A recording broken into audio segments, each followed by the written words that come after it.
Most parents-to-be assume that the sex of their child comes down to a flip of the chromosomal coin, with an equal chance of having a boy or a girl. But in reality, the odds aren't even. For every 100 girls born, the world gains about 106 baby boys. Currently, that skewed sex ratio comes out to roughly 10 million more baby boys than girls born worldwide each year. There are some countries where human meddling stacks the odds even higher in favor of boys, but that doesn't explain the fixed odds everywhere else.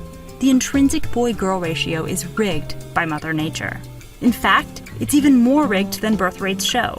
Human conception results in about 150 male zygotes for every 100 females. But there's a rather tragic reason for this big biological boy bias early on. Male fetuses are much more likely to be miscarried or stillborn than female fetuses. And boys that do make it out of the womb suffer more fatal diseases, take more mortal risks, and fall prey to more violence than girls. So by the time kids grow up and reach baby-making age, the ratio of males to females is just about 1 to 1. But the likelihood of a boy even making it to birth is also influenced by his mom's living conditions during pregnancy. For example, when a massive famine struck China in the 1960s, the relative likelihood of having a son suddenly dropped, until the famine ended.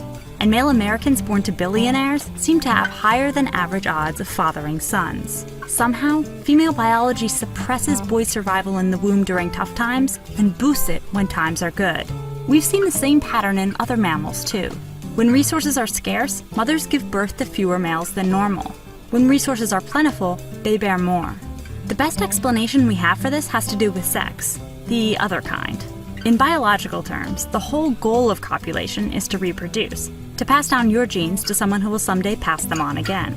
Female offspring are almost guaranteed to reproduce, famine or no famine, because male mammals are pretty much always willing to mate.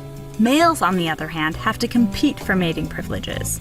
A well-nurtured hunk has a good chance of mating with lots of females, while a male weakened by famine might not score at all.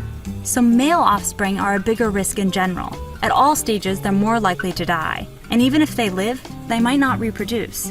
But when times are good, boys' potential to father lots and lots of babies make them a biological risk worth taking.